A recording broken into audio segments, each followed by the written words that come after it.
టీవీకి వాళ్ళ పత్రికలోని ప్రధాన వార్తల గురించి అయితే తెలుసుకున్నాం. ముందుగా ఈనాడు చూసుకున్నట్లయితే భూచోళ్లు పని పట్టాలి, వైసీపీ ముఠాల దాహానికి బలైపోయిన పేదలు, రికార్డులు మార్చి తప్పుడు పత్రాలు సృష్టించిన అక్రమాలు. రాష్ట్ర వ్యాప్తంగా ప్రత్యేక సర్వే చేసి భూములు స్వాధీనం చేసుకోవాలి, సూత్రధారులను గుర్తించి కఠిన చర్యలు తీసుకోవాలంటూ కూడా ప్రస్తుత ప్రభుత్వం అయితే ఫోకస్ చేసినట్టు తెలుస్తుంది. గత 5 సంవత్సరాల్లో జరిగిన ఏవైతే భూ అక్రమాలకు సంబంధించిన విషయాలు ఉన్నాయో దానికి సంబంధించి అన్ని కలెక్ట్ చేసి పేదలకు అందించాలి అనే ఒక వ్యూహంగా అయితే ప్రస్తుత ప్రభుత్వం చర్యలు తీసుకున్నట్టు కూడా తెలుస్తుంది. ఇక నీట్ పరీక్ష పేపర్ లీకేజ్ కి సంబంధించి అరెస్ట్ అయిన నిందితులు మనం ఇక్కడ చూసుకోవచ్చు. నీట్ అవకతవకల కేసులో నిందితులను అరెస్ట్ చేసి వైద్య పరీక్షల అనంతరం కోర్టుకు తరలిస్తున్న దృశ్యాన్ని కూడా ఇక్కడ చూసుకోవచ్చు. నీట్ అవకతవకలపై దర్యాప్తు ముమ్మరం. బీహార్, గుజరాత్ లకు సిబిఐ కుట్ర మోసంపై ఎఫ్ఐఆర్. 18కి చేరిన అరెస్టులు. మహారాష్ట్రలో ఇద్దరిని విచారించిన ఏటీఎస్.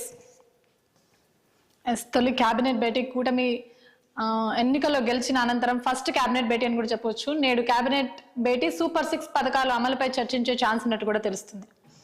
ఇక్కడ చూసుకోవచ్చు అమెరికాలో మరొక దారుణం అని కూడా చెప్పుకోవచ్చు. అమెరికాలో జరిగిన దాడి ఏదైతే ఉందో దానికి సంబంధించి బాపట్లకు చెందిన గోపీకృష్ణ అనే యువకుడు బలైనట్టు కూడా మనం ఇక్కడ చూసుకోవచ్చు. అమెరికాలో కాల్పులు, బాపట్ల జిల్లా యువకుడి మృతి. సూపర్ మార్కెట్ లో ఉండగా ఘాతకం.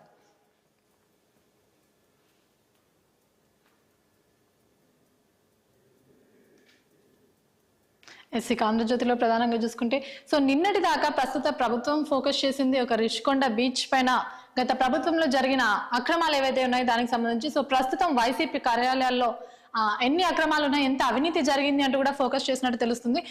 దానికి సంబంధించి చూస్తే ఇదివరకు ఒక వైసీపీ కార్యాలయాన్ని అయితే కూల్చేశారు. ఇక్కడ మరొక వైసీపీ కార్యాలయానికి సంబంధించి అప్డేట్ చూసుకోవచ్చు.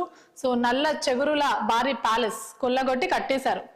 పల్నాడు జిల్లా నర్సరావుపేటలో 1.5 ఎకరా ప్రభుత్వ స్థలంలో వైసీపీ కార్యాలయం నిర్మించారు. కార్యాలయానికి సంబంధించిన ఇమేజ్ ని కూడా మనం ఇక్కడ చూసుకోవచ్చు.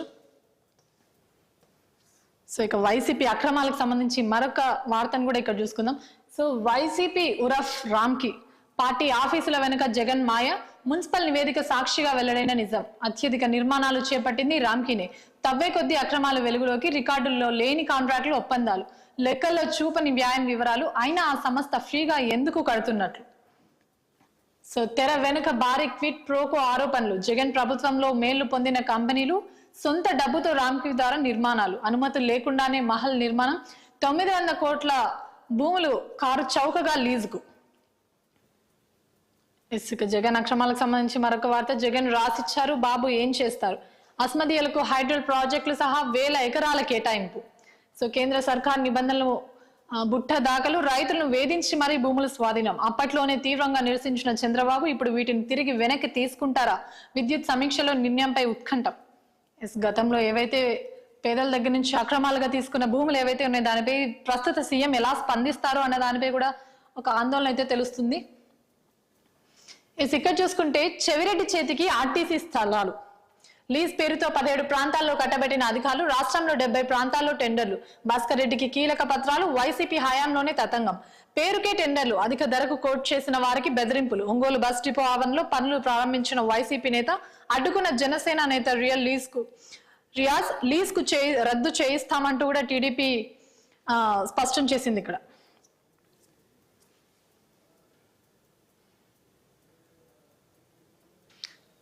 ఇక సాక్షిలో చూసుకుంటే ఇది వరకు మనం వైసీపీ కార్యాలయాల్లో జరిగిన అక్రమాలు ఏవైతే ఉన్నాయో దానిపై టీడీపీ చేసిన ఆరోపణలు అయితే చూసుకున్నాం. ఇప్పుడు వైసీపీ తరపు నుండి మనం టీడీపీ కార్యాలయాల వెనుక ఉన్న అవినీతి ఏంటో కూడా ఇక్కడ చూసుకోవచ్చు. పచ్చ సోదాలు. వాగు పోరంబోకు ఆక్రమించి మంగళగిరిలో ఎన్టీఆర్ భవన్. అనుమతి లేకుండానే 8 అంతస్తుల్లో విలాస భవనం. ప్రస్తుతం టీడీపీ ప్రధాన కార్యాలయం కూడా అదే. దీనిపై కోర్టులో కొనసాగుతున్న విచారణ. రాష్ట్ర వ్యాప్తంగా రాజకోటల టీడీపీ ఆఫీసులు, భవనాలన్నీ బాబు హయాంలోనే. ఏకంగా ఉండవల్లిలోని అక్రమ కట్టడంలో చంద్రబాబు నివాసం ఏర్పాటు. విజయవాడ ఆటో నగర్ లో ఇరిగేషన్ స్థలాన్ని లాక్కుని టీడీపీ ఆఫీసు ఏర్పాటు చేశారు.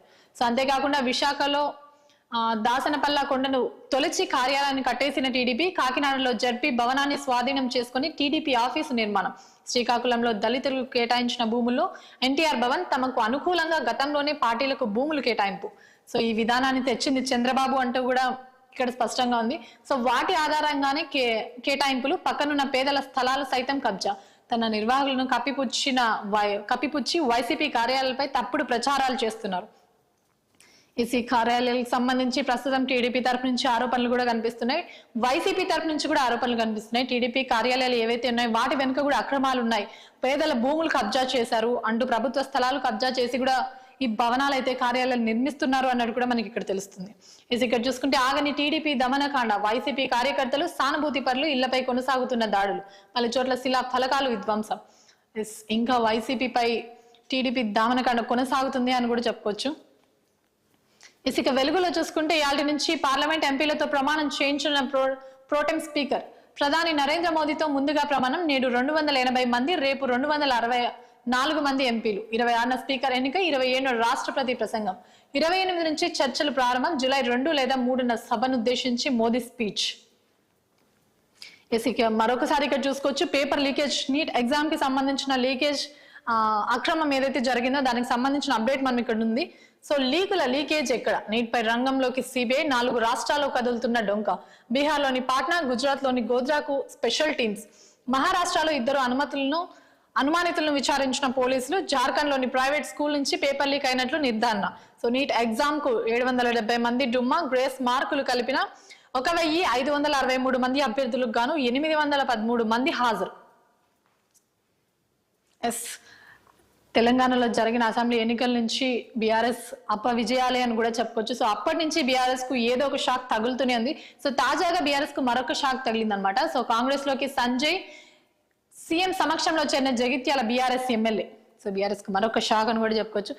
100 రోజులుగా జైల్లోనే. సో ఢిల్లీ లిక్కర్ స్కామ్ లో అరెస్ట్ అయిన కవిత గడిచిన 100 రోజులుగా జైల్లోనే ఉన్నారు అన్నట్టు కూడా మనకి ఇక్కడ తెలుస్తుంది. సో ఇప్పటి వరకు కవితకి బెయిల్ అయితే దొరకలేదు. సో కస్టడీ పొడిగిస్తూనే వచ్చింది ఈడీ. సో కవితకు దొరకని బెయిల్ ఇప్పటిదాకా కలువని కేసీఆర్. మార్చి 15న హైదరాబాద్ లో అరెస్ట్ చేసిన ఈడీ, ఏప్రిల్ 11న అదుపులోకి తీసుకున్న సిబిఐ. రెండింటిలోనూ కొనసాగుతున్న కస్టడీ. అరెస్ట్ అయిన తొలి నాళ్లలో బీఆర్ఎస్ హడావిడి, ఆ తర్వాత గప్చుప్. ప్రస్తుతం పార్టీ కూడా కవితను పట్టించుకున్నట్టు కూడా తెలుస్తుంది. సో బీజేపీలో అధ్యక్షులు పాత కొత్త నేతల మధ్య తీవ్ర స్థాయిలో విభేదాలు. మొన్నటి దాకా ముందు వరుసలో ఈటల పేరు, లిఫ్ట్ బ్యాక్ గ్రౌండ్ లో కారణంతో ఆయనకు ఇవ్వొద్దంటున్న సంఘ్ వాదులు, ధర్మం తెలిసిన వాళ్ళకే ఇవ్వాలన్న రాజసింగ్, పొలిటికల్ సీనియారిటీని చూడాలంటున్న మరో వర్గం. విభేదాలతో స్టేట్ చీఫ్ ప్రకటనను పెండింగ్ లో పెట్టిన హైకమాండ్. ఇక state chief, BJP state chief ఎవరో అన్నది కూడా ప్రస్తుతం అయితే పెండింగ్ లోనే ఉంది. నేడు ఢిల్లీకి సీఎం రేవంత్ రెడ్డి ఎంపీల ప్రమాణ స్వీకార కార్యక్రమానికి హాజరు. రాష్ట్ర అభివృద్ధి, పెండింగ్ ప్రాజెక్టులపై కేంద్ర మంత్రులతో భేటీ కానున్న సీఎం. కేబినెట్ విస్తరణపై అధిష్టానం పెద్దలతో చర్చించే అవకాశం.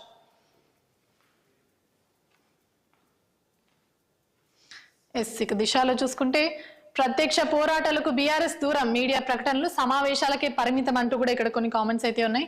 సో నీట్ పేపర్ లీకేజ్ పై మాత్రం రోడ్డెక్కిన గులాబీ సైన్యం. సో బొగ్గు బ్లాకులు ప్రైవేటీకరణను వ్యతిరేకిస్తూ గతంలో 9 రోజుల పాటు నిరసనలు. ప్రస్తుతం బొగ్గు గనుల వేలంపై నో యాక్షన్. పెద్దపల్లి చిన్నారి ఘటనపై మౌనం. పోరాడి రాష్ట్రాన్ని సాధించామంటూ ఉపన్యాసాలు. సో ఫైట్ చేయాల్సిన టైంలో బీఆర్ఎస్ ఫైట్ చేయలేదు అంటూ కూడా కొన్ని కామెంట్స్ అయితే ఇక్కడ ఉన్నాయి. సో పార్టీ పెద్దల తీరుపై కూడా కేడర్లో చర్చ మొదలైనట్టు కూడా తెలుస్తుంది. సో ట్విట్టర్లో స్టేట్మెంట్లు, విమర్శల వరకే. ఇక్కడ చూసుకుంటే సీఎం రేవంత్ రెడ్డిపై కేటీఆర్ చేసిన కొన్ని కామెంట్స్ మనం ఇక్కడ చూసుకోవచ్చు. సీఎం అంటే కటింగ్ మాస్టరా? పథకాల్లో లబ్ధిదారులకు కోత పెట్టడమే లక్ష్యమా? సీఎం అనే పదానికి ఇది సరికొత్త నిర్వచనమా? రుణమాఫీకి కొర్రీలు పెడితే ఊరుకోవం. ప్రచారంలో అందరికీ అన్ని అన్నారు, ఇప్పుడు కొందరికే కొన్ని అంటున్నారు. సో ట్విట్టర్ వేదికగా కేటీఆర్ ఫైర్ అయినట్టు కూడా మనకి ఇక్కడ తెలుస్తుంది. సో పార్టీ చీఫ్ గా దమ్మున్నోడు కావాలి, గల్లీలో కొట్లాడేవారు కాదు. 5 సీఎంలతో ఫైట్ చేసిన చరిత్ర నాది, అవసరమైతే కుంభస్థలాన్ని కొట్టాలి. బీజేపీ ఎంపీ ఈటెల రాజేందర్ చేసిన కామెంట్స్ ఇవి.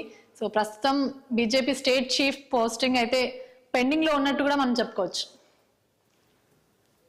ఇవి ప్రధానంగా ఇవాళ పత్రికలోని వార్తల్లోని మరిన్ని విశేషాలు డిబేట్ లో చర్చించే ముందు చిన్న బ్రేక్ తీసుకున్నాం. Stay with us.